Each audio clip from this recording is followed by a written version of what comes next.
십니다. 아멘. 오늘 예배를 통해 하나님께서 우리에게 주시는 말씀 누가복음 17장 11절에서 19절까지 말씀입니다. 이 살아계신 하나님의 말씀을 박준태 형제가 낭독할 때 하나님의 음성을 들으시기 바랍니다. 예수께서 예루살렘으로 가실 때에 사마리아와 갈릴리 사이로 지나가시다가 한 마을에 들어가시니 나병 환자 10명이 예수를 만나 멀리 서서 소리를 높여 이르되 예수 선생님이여 우리를 불쌍히 여기소서 하거늘 보시고 이르시되 가서 제사장들에게 너희 몸을 보이라 하셨더니 그들이 가다가 깨끗함을 받은지라. 그 중에 한 사람이 자기가 나은 것을 보고 큰 소리로 하나님께 영광을 돌리며 돌아와 예수의 발 아래 엎드려 감사하니 그는 사마리아 사람이라.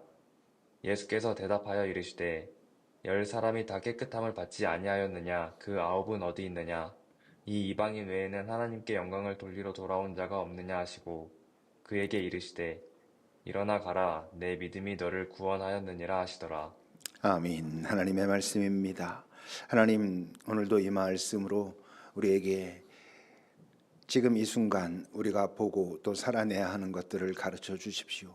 주님의 마음을 깊이 우리 안에 담고 우리의 눈이 뜨는, 우리의 손과 발이 잘 방향을 찾고 움직이는 그런 시간이 되도록 가르쳐 주십시오. 함께 모으는 예물이 하나님 나라의 기쁨이, 그리고 이 땅에는 평화와 회복과 위로가 되는데 아름답게 사용되도록 우리 모두 마음과 몸과 정성을 다하게 하옵소서. 예수님의 이름으로 기도합니다. 아멘.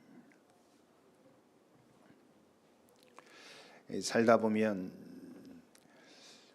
이건 정말 기적 같은 일이다 라고 생각되는 일들이 있습니다.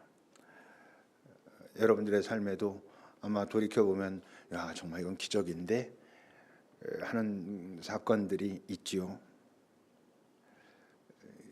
제가 생각할 때 제게 있어서 그 어떤 것보다 소중한 기적은 제게 있어서는 만남입니다. 그래서 저한테는 제 삶에는 참 여러 기적들, 많은 기적들이 있습니다. 참 많은 사람들을 만났고 그 중에 어떤 만남은 돌이켜보면 이게 정말 기적이 많네 하는 경우들이 꽤 있거든요. 그 만남을 기적이라고 말할 수 있는 아주 중요한 요건 중에 하나는 그 만남은 그 시작이 어떤 계획에 의해서 시작되는 게 아니고 우연히 시작되기 때문에 그렇습니다. 여러분들의 지금 마음속에 남아있는 어떤 소중한 사람들, 소중한 만남도 돌이켜보면 그 시작은 우연이었잖아요. 어떻게 갔는데 어디서 누군가를 만났고 어떤 상황 속에서 누구를 처음 만났고 근데 그 만남이 지금 여기까지 이렇게 왔구나 생각해보면 참 이게 대단한 일이다 싶게 되지요. 그래서 그런 말이 있습니다. 우연처럼 다가와서 운명처럼 머무는 사람이 있다. 아마 모두에게 있을 겁니다. 근데 이제 이런 고백을 하는 사람은 그것을 경험했을 뿐만 아니라 그것을 자각했다는 거잖아요. 이게 정말 운명이구나. 이게 기적이구나. 이렇게 그렇게 자각한다는 건 더 그 관계를 보게 되고 또 소중히 여기게 되고 이렇게 된다는 것을 의미할 겁니다. 물론 모든 만남이 기적으로, 긍정적인 의미의 기적으로 기억되진 않지요. 어떤 만남은 정말 악연이라고 하는 것들도 많고 그 만남이 없었으면 내 삶이 이렇게 되지 않았을 텐데 이런 경우들도 꽤 있지요. 우연히 모든 만남은 시작되는데 그 우연 속에서 기적이라는 것을 자각하고 그리고 이제 그것을 이게 내 운명에 있는 일이네 라고 받아들이게 됐다는 걸 우리 신앙의 용어, 믿음의 용어로 말하면 그걸 하나님의 섭리라고 합니다. 너랑 나랑의 이 만남은 하나님의 섭리 안에 있었구나 이렇게 말할 수 있게 된다는 거지요. 여러분들의 가족이 하나님의 섭리 안에 있었다고 고백하는 관계이기를 바랍니다. 의외로 아닌 경우도 많거든요. 사실 우연히 만난 거거든요. 부부가 만나는 것도 우연히 만난 거고 아이도 누군 줄 어떻게 알아요? 그렇게 만난 것이죠. 그런데 그게 이게 기적이다. 이게 우리의 운명이 맞네, 좋은 운명. 그러지 않으면 너무 슬픈 일이잖아요. 여러분들이 소중히 여기는 친구들이 그러길 바랐고, 무엇보다 이곳에 있는 그 한 명 한 명이 이 기적이네, 이게 나의 운명이네, 이게 하나님의 섭리 안에 있었구나, 이렇게 말하게 될 때 그 한 명 한 명이 서로에게 동지가 되는 것이죠. 우리가 이제 만남 오늘 10번째입니다. 오늘까지 이제 예수님이 만난 사람들, 또 사람들이 만난 예수를 살펴보고, 이제 다음 주부터는 이제 예수님의 마지막 일주일까지 이제 살펴봄으로 이번 이 시리즈를 이제 마칠 텐데요. 그 만남들도 결국 다 그들이 나중에 그걸 자각할 수밖에 없었겠죠. 더군다나 그 만남들은 대부분 실제로는 어떤 구체적인 기적들도 있었으니까 말입니다. 오늘 본문도 그렇게 이야기가 진행됩니다. 11절입니다. 예수께서 예루살렘으로 가실 때 사마리아와 갈릴리 사이로 지나가셨다. 한 마을에 들어가셨을 때 나병 환자 10명을 만나게 되었다. 그 만났다라고 할 때 그 만나기까지 우린 다 알 수 없는 그 얼마나 복잡한 일들이 진행되고 있어요. 예수님이 지금 공생애의 말을 지나면서 예루살렘으로 가시는 중에 딱 사마리아와 갈릴리 어디 사이로 지나가시다가 어느 시점에 어느 마을에 들어가게 됐는데, 거기에 나병 환자 10명이, 물론 저들은 예수를 기다리고 있었을 거예요. 지난 3년 동안 예수에 대한 소문들을 아마 들었을 거고, 그분을 만나면 어떤 병이든 고칠 수 있대라는 이야기를 들었으니 그들은 기다렸겠지만, 기다렸다고 다 만나나요? 하여튼 여러 가지 어떤 것들이 작동해서 그들은 그렇게 만났다고 하는 거지요. 결국 저들에게도, 저들 10명 모두에게 저 예수님과의 만남은 어떤 실제적인 기적, 그리고 시간이 지나면서 또 다른 의미의 기적이 될 수 있는데, 10명이 있지만 우리가 밑에서 보면 알지만 한 명은 지금 예수님께 돌아오고 나머지 9은 그냥 가고, 이런 지금 상황인데, 적어도 이 사건까지는. 근데 기적이라고 다 기억하겠지만 그 상황이 지속됐다면 그 기적의 의미는 다른 것이죠. 그 9명은 그 예수가 나의 나병이라고 하는 이 병을 고쳐주었다라고 하는 그런 의미의 기적일 거고, 근데 돌아와서 예수와 만남을 가진 그 사람에게는 그런 병을 고친 것을 넘어서는 하나님의 아들 구원자를 만난 의미의 기적이니까, 이게 같은 기적이어도 무엇을 보느냐에 따라서 또 다른 의미의 기적이 되는 것이죠. 그 말씀드린 것처럼 같은 상황에서 같은 사건을 경험해도 거기서 무엇을 보느냐 또는 무엇을 보지 못하느냐에 따라서 어떤 사람에겐 별것 아닌 사건인 거죠.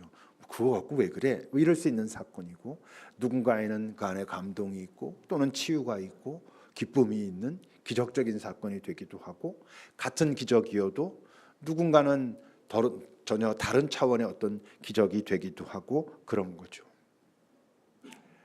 우리가 보통 이 세상 곳곳에 하나님은 숨어 계시다, 감추인 하나님이라고 말할 때, 그것을 발견하는 사람은 그 평범함 속에서 기적을 발견하는 거고, 어떤 사람은 매일매일 익숙한 당연한 뻔한 그런 상황을 살고 있고 이런 거죠.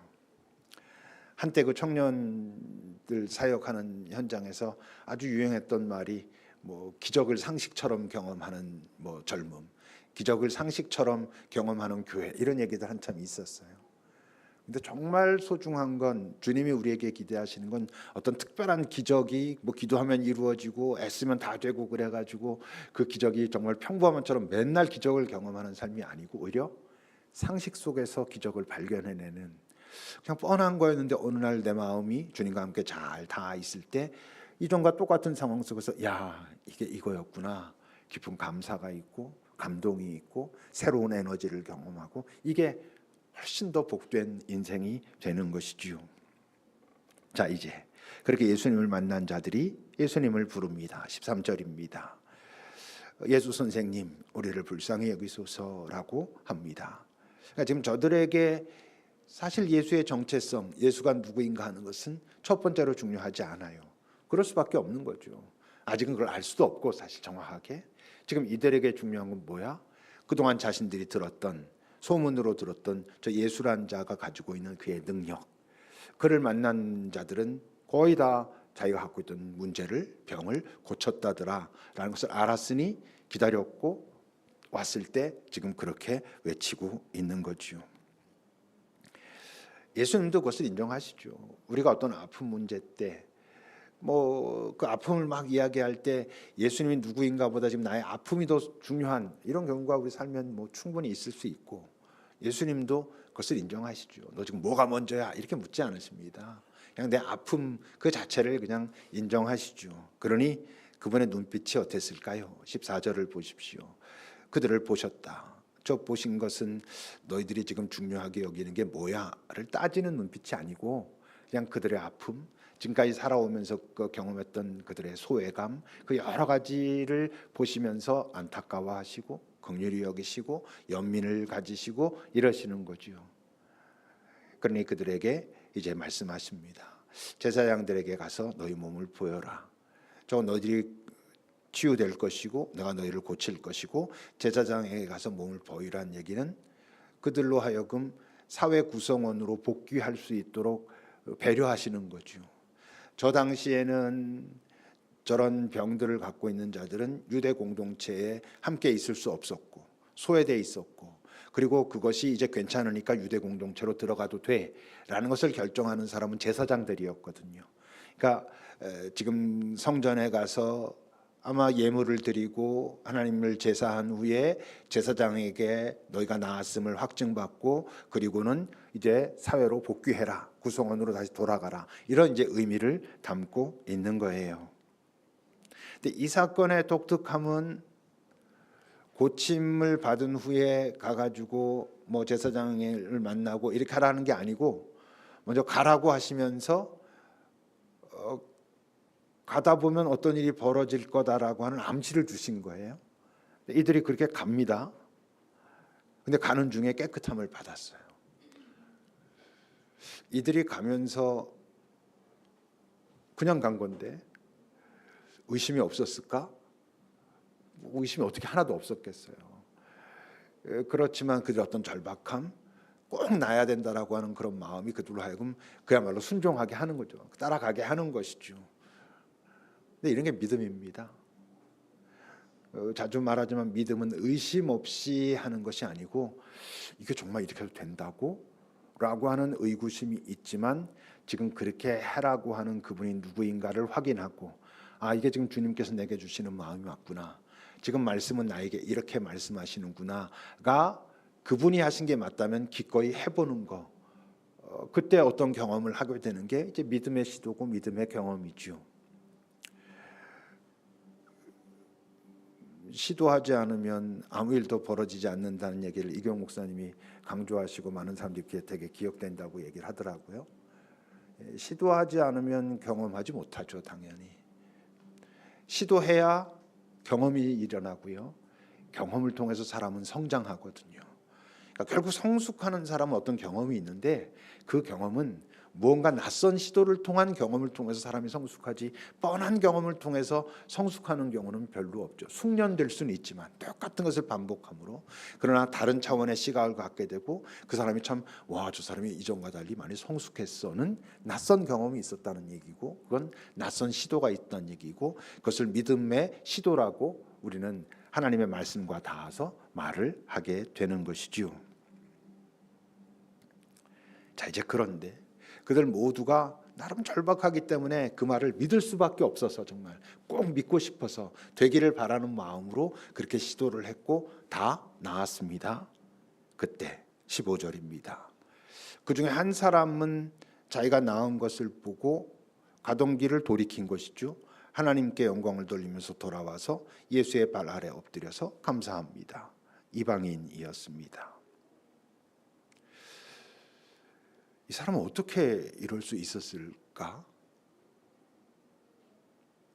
뭐 그것이 전부는 아니지만 이게 오히려 어쩌면 이 사람은 이방인이고 이방인이었기 때문에 그 유대인이 말하는 하나님, 그 당시에 그들이 가지고 있던, 유대인들이 가지고 있던 하나님에 대한 이미지, 또 유대인들이 그때 해석하고 있던 율법, 그걸 잘 몰랐기 때문에 이랬을 수도 있어요.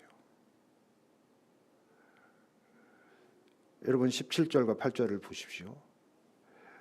그 사람이 이렇게 왔을 때 예수님이 약간 탄식하듯 또는 꾸짖으시듯 말씀하십니다. 10사람 다 깨끗함 받았는데 나머지 9은 어디 가고 혼자 왔느냐 이런 거예요. 이 이방인 외엔 하나님께 영광을 돌리러 온 자가 없느냐라고 말씀하시지만 지금 9사람 어디 갔어요? 하나님께 영광 돌리러 갔지. 여러분 예수님이 우리 만남 얘기 첫 번째도 나병 환자였습니다. 그때는 한 명이었었죠. 그 한 명을 낫게 하신 다음에 하신 말씀이 뭐였어요? 성전에 가서 제사장 만나고 예물 드리고 제사장한테 너 나았다는 걸 보여가지고 확증해라 이렇게 하셨어요. 그 행위가 뭔데? 그게 하나님께 영광 돌리는 행위잖아요. 그 당시 그 유대인들에게 하나님은 성전에 계시고 성전에서 하나님 앞에 제물을 바치면서 감사하고 찬양하는 하나님께 영광을 돌리러 나머지 9도 간 거예요. 근데 지금 오히려 이방인은 그들의 그 규칙, 유대인들이 당연하다고 생각하는 규칙에 익숙하지 않으니까 그걸 오히려 정확하게 알지 못하니까 이걸 낳은 분을 생각한 것이 낫게 하신. 그래서 그 예수님 앞에 와서 그분께 당신의 하나님을 찬양합니다. 그 여러 가지 이야기 속에는 당신이 하나님께서 보내신 분이라는 것을 제가 인정합니다. 이런 일들이 있었다는 것을 의미해요. 그러니까 정확하게 말하면 돌아오지 않은 9사람이 영 이상한 게 아니고 그들은 당연히 지금 그게 하나님께 영광을 돌리는 것이라고 생각하고 믿고 그렇게 가서 영광 돌리고 제사장한테 보인 다음에 사회 그 구성원으로 복귀했고 이런저런 또 과정이 있었겠지만 이 이방인이 특별한 것이죠. 이방인이 그런 상황 속에서 예수의 발 앞에 엎드려서 감사와 찬양을 당신이 그 당신을 통해서 일하시는 하나님을 찬양했다는 게 오히려 놀라운 거죠.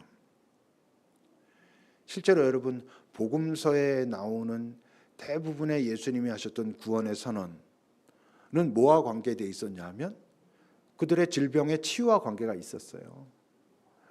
네 믿음이 너를 구원하였다라고 말씀하실 때 대부분은 뭐였어요? 내가 너의 병을 치료할 수 있을 거라고 믿느냐? 내가 믿습니다. 네 믿음이 너를 구원하였다. 말씀하시기만 하면 우리 집에 가시지 않고도 내 하인이 나을 거라는 걸 내가 믿습니다. 내 믿음이 참 크도다. 이런 모든 믿음에 대한 칭찬의 선언은 실제로 이 땅의 구원과 관련돼 있던 거였어요. 문제 해결에 관계돼 있던 것들이었다고요. 근데 오늘 19절을 보십시오. 그 돌아온 자에게 예수님이 말씀하셨어요. 일어나 가라. 네 믿음이 너를 구원하였다. 이 색깔은 조금 다른 거죠. 이 사람의 너의 병이 이제 치유된 게 다시 재발하지 않을 거야. 이런 확증이 아니잖아요. 네가 그런 상황을 보고 나를 다시 볼 수 있었다는 너의 그 믿음, 너의 그 마음이 참 귀하다. 너를 구원했다라고 할 때 이 구원은 이 땅의 구원을 말하지 않아요. 영원과 다인 어떤 아직 완전하지 않을지라도 말이에요. 그러니까 이 복음서에서 예수를 만난 사람들 중에서 이런 색깔의 경험을 한 사람들은 사실은 소수예요. 이를테면 삭개오는 그런 비슷한 경험을 한 거죠. 밤새 예수님과 많은 대화를 나누고 자기의 삶을 돌아보고 그러다가 어떤 결단을 내렸을 때 이제 너에게 그리고 이 집에 구원이 임했다라고 할 때 그 구원은 예수님과의 관계가 형성되기 시작했다는 것을 의미하시는 말씀이에요. 한 여인이 들어와서 예수님의 머리에 또는 다리에 향유를 부으면서 울면서 그분에게 그렇게 닦고 있을 때 많은 사람들이 비방하는 거에 전혀 개의치 않고 그렇게 행동했을 때 예수님이 내 그 모습이 네가 용서받았다는 게 맞고 너의 그 믿음이 너를 구원했다라고 할 때 그것은 예수님과의 관계를 말하는 거예요. 단순히 어떤 도움을 받았다라는 것에 대한 것이 아닌 건 거죠. 남편 5이 있었다고 하고 있는 그 여인이 예수님과 살짝 좀 이렇게 갈등하듯 대화하다 나중에 인정하고 이분이 나 이 모든 것을 아시는 걸 보면 이분이 진짜 선지자가 아닌가? 구원자가 아닌가라고 하는 고백을 했다는 건 예수님과 어떤 관계가 시작됐다는 것을 의미해요. 근데 그런 경험을 한 사람들이 실제로 거기에 복음서에 많지 않아요. 많은 사람들은 그런 이 땅의 구원, 문제의 해결을 경험하고는 돌아가서 일상으로 돌아갔어요. 말하지만 그건 아직은 이상하지 않아요. 그러니 여러분, 우리가 기억해야 되는 건 하나님의 능력을 경험했다는 것이, 그리고 그가 하나님의 능력을 경험했다라고 할 때 그것이 실제로 무언가를 따지는 건 둘째치고, 내가 생각할 때 하나님이 나에게 도우셔서 이 문제를 해결하셨어, 하나님은 나를 사랑하셔 라고 하는 그것이, 또는 주님에 대해서 아는 것이, 대표적으로 그분께서는 어떻게 가르치고 계시다라는 것을 아는 것이, 성경 지식을 많이 가지고 있는 것이, 하나님이 이런 말씀하셨고 예수님은 상산수훈에서 이런 말씀을 하셨고라고 하는 그 많은 것들을 아는 것이 그분과 관계 맺었다는 것을 의미하진 않아요. 우리도 마찬가지잖아요. 우리가 누구에 대해서 안다고 할 때 그것이 표면적인 알민 경우가 얼마나 많아요. 그가 뭐를 잘하는지, 그가 지금까지 어떻게 살았는지, 그런 것을 알면서 그의 능력이 무엇인지 그것을 알면서 우리가 그걸 안다고 하는 것이 정말 깊은 의미의, 지금 우리가 말하는 의미의 관계를 맺었다고 말하진 않잖아요. 관계를 맺었다는 건 그가 정말 어떤 가치를 가지고, 어떤 아픔을 가지고, 어떤 기대를 가지고, 자기 자신을 뭐라 생각하며 이 땅의 삶을 뭐라고 생각하며 가는 걸 알 때, 내가 이 사람을 정말 알겠고 그도 나를 알겠고, 그럴 때 그 둘이는 깊은 관계를 맺었다라고 말할 수 있는 것처럼 말이에요. 근데 이제 문제는, 만약 이 이방인도 돌아오지 않았어, 그러면 예수님은 더 섭섭해하시거나 더 질책하시거나 막 그러면서, 아니 열놈이 갔는데 한 놈도 안 온다고? 라고 막 더 막 그러셨을까? 그러시지 않았을 겁니다. 왜? 그동안 한 번도 그런 적이 없어요.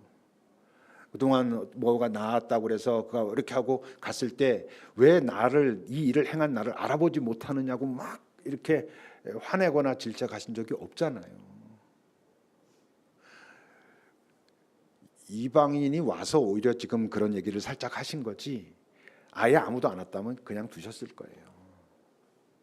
언제까지? 당신의 부활 때까지. 그분이 그 병을 고치고 그런 걸 다 뭐라 하셨어요? 표적이라 하셨어요. 근데 그 표적을 통해서 사람들이 예수를 알아봤어요? 알아보지 않았어요. 표적을 행하면 행할수록 사람들의 관심은 예수의 능력에만 있었어요. 기적을 일으키는 능력에만. 그래서 나중에는 예수님이 뭐라 하셨어요? 이젠 더 이상 그런 기적은 일으키지 않을 거야. 이제 내가 보일 수 있는 마지막 표적 한 가지는 그 요나의 표적밖에 없다 그러셨잖아요. 부활 말씀을 하신 거예요. 부활을 통해서 내가 누구인지를 분명히 나타내는 온전한 표적을 보이겠다라고 말씀하셨잖아요. 그러니까 지금 벌어지고 있는 그 일들 속에서 사람들이 당신을 알아보지 못한다는 것을 인정하셨어요. 그럴 수 있을 거라 생각하셨어요. 근데 부활은 다르잖아요. 그분이 정말 누구인지, 우리 보통 인간들과 어떤 다른 존재로 지금 이 땅에 존재하고 계시는지를 나타내는 사건이잖아요. 그러니 부활은 어때? 예수를 이전에 나름 내가 예수를 만났어, 예수님이 나를 도우셨어, 예수님이 나와 함께 하셨어라고 하는 그 모든 이들에게 예수에 대해서 새로운 인식을 갖도록 도전하는 사건이 부활 사건이라는 것을 아셔야 돼요.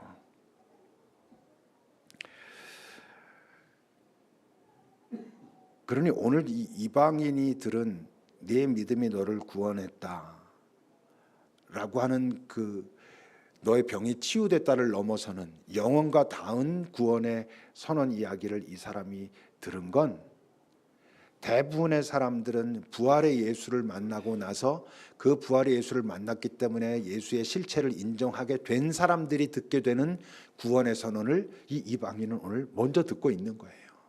그러니 참 복된 것이죠. 그런 의미에서 그것을 들은 사람인 거예요. 근데 생각해 보세요. 예수님께 돌아오지 않고 성전에 가서 뭐 예물을 드리고 제사장한테 확증받고 자신의 일상으로 돌아간 그들은 그렇게 사는 동안 예수를 전했겠어요? 안 전했겠어요? 당연히 전했겠지. 어떻게 그걸 안 전할 수 있어요? 너 어떻게 나았어? 너 어떻게 괜찮아졌어? 그러면 얘기했겠지. 그 예수라고 하는 그 유명한 그분이 나에게 이렇게 해가지고 나 병이 났어. 이럴 거 아니겠어요. 근데 문제는 또는 한계는 뭐야? 그들이 전하는 예수는 이 땅의 구원자인 거예요. 내 문제의 해결사. 귀한 일이죠. 그분이 나를 이렇게 고치셨어. 그 들은 사람들은 아마 이 사람들도 그런 통로를 통해서 들었을 거고, 그걸 또 들은 누구는 나도 예수 만나러 가야 되겠다 막 그랬을 수 있잖아요. 그게 적어도 그때까지 그들이 생각하는 기적의 한계예요. 그들의 시각의 한계인 거죠. 아직까지 그들은 예수의 실체를 보지 못하고 있는 거잖아요. 걔 능력은 보고 있지만 그 능력을 일으키시는 그분이 누구인가는 아직 모르기에 그들이 전하는 예수는 이 땅의 문제를 해결하시는 분이고, 그를 통해 가지고 예수에 대해서 들은 자는 그 땅의 문제를 해결해 주시는 분을 찾아 나섰을 수 있어요. 근데 예수님은 실제로 그걸 보이려고 이 땅에 오신 것은 아니거든요. 참 진짜 심각한 문제는 우리 교회가 거기까지만 전하고 있으면 안 되는 거 아니에요? 예수를 믿으면 여러분들의 이 땅의 모든 문제는 해결함을 받습니다.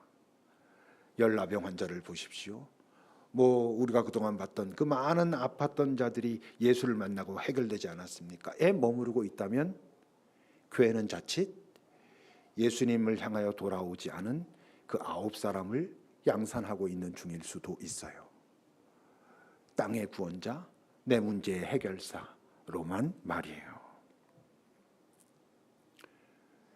근데 여러분, 예수님께로 돌아온 이방인도 돌아오지 않은 나머지 9사람도, 말을 바꾸면 예수님과의 관계까지 연결된 그 이방인도, 그러지 못하고 예수의 능력만 경험한 나머지 9사람도 이후의 삶에서 다 공통적으로 피할 수 없는 게 있어요.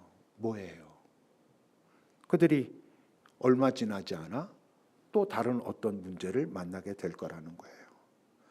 예수와 관계를 맺었기 때문에 이젠 이 땅에 사는 동안 문제를 만나지 않습니까? 아닙니다. 만납니다.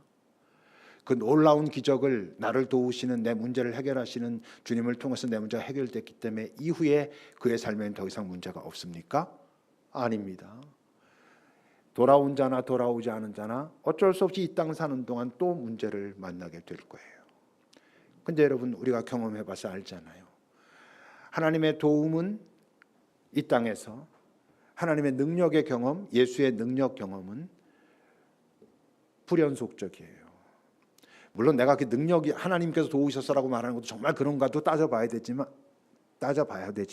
그냥 다 하나님께서 도우셔서 그랬다 할지라도 우리의 삶에는 그것이 연속적으로 벌어지지 않아요. 모든 상황에서 벌어지지 않아요. 자주 말하자면 오히려 다른 건 안 됐어도 이거는 꼭 돼야 되는데 라고 하는 부분에서 이상하게 안 되는 경우가 참 많아요. 하나님의 능력, 예수의 능력의 경험은 불연속적이에요. 근데 여러분, 하나님의 동행의 경험은 지속적일 수 있어요. 나만 정신을 똑바로 차리고 있다면 하나님이 동행하시는 그 경험은 지속적이에요.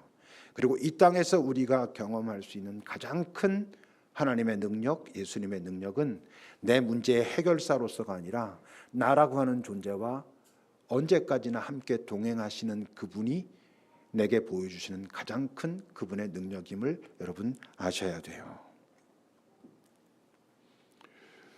여러분들은 예수와의 만남이 기적이라고 인지합니까? 그걸 자각하고 계시는지요? 모태신앙이고 하도 이제 오래 다니다 보니까 예수님 당연한 거지라고 이렇게 물어보면 당연하다고 말하지 않겠지만 그냥 사는 동안 그런 감각 없이 그냥 이 땅에서 이렇게 살면서, 그러니 이 내 삶의 여러 현장 속에 숨어 계신 예수님을 발견하고자 하는 그런 어떤 예민함도 없이 그냥 살고 있지는 않은지. 예수님이 저에게 기적인 거 저는 인정합니다 라고 말해도 하나를 더 물어봐야 돼요. 왜 나에게 기적이지? 내가 힘들고 아플 때 그 문제를 해결해 주신 그분을 기억하고 있기 때문에 예수님과의 만남은 기적이야, 기적이었어 라고 말하고 있는지, 아니면 지금 나와 동행하시는 그분을 경험하고 있기에 지금 나의 이런 삶의 현장 속에서도 내가 이런 존재임에도 불구하고 여전히 나를 사랑하고 나와 함께 동행하시는 그분을 내가 알게 됐고 만났다는 건 기적이야 라고 하고 있는지, 여러분들의 기적의 그 상한은 지금 어디까지 와 있는지 잘 살펴보셔야 돼요. 그게 여러분들이 주님과 맺고 있는 관계의 정도일 거예요. 잠시 우리 주 앞에 머물러 봅시다. 여러분들은 예수님과의 만났던 어떤 순간들을 기억하십니까? 딱 언제 어떤 지점이란 건 몰라도 괜찮아요. 근데 여러분 지금 생각할 때, 그렇지, 내가 예수를, 하나님의 아들 예수를 나의 구원자라고 고백할 수 있는 건 정말 기적이었고 그 만남은 정말 놀라운 일이었어라고 하시는지, 더 나아가 지금도 그것이 기적인 이유는 과연 무엇인지, 그때는 기적이었지만 지금은 갈등하고 있는 건 아닌지, 여러분 한번 잘 여러분과 예수님과의 관계를 살펴보세요.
주님, 우리가 지금 모두 익숙하게 예수 나의 구주라고 고백하는데, 여기까지 오기까지 그 예수를 처음 만났던 그 순간이 얼마나 놀라운 시점인가 하는 것을 우리가 잘 기억하게 하소서.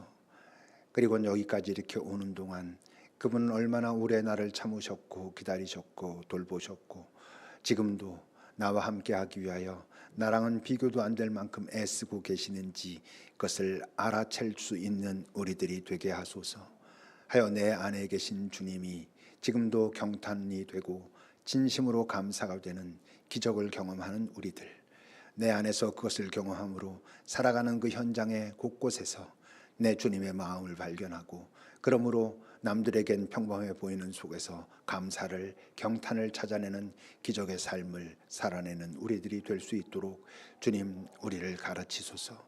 당신의 사랑으로 우리를 붙들어 주옵소서. 예수님의 이름으로 기도합니다. 아멘. 찬송하시겠습니다.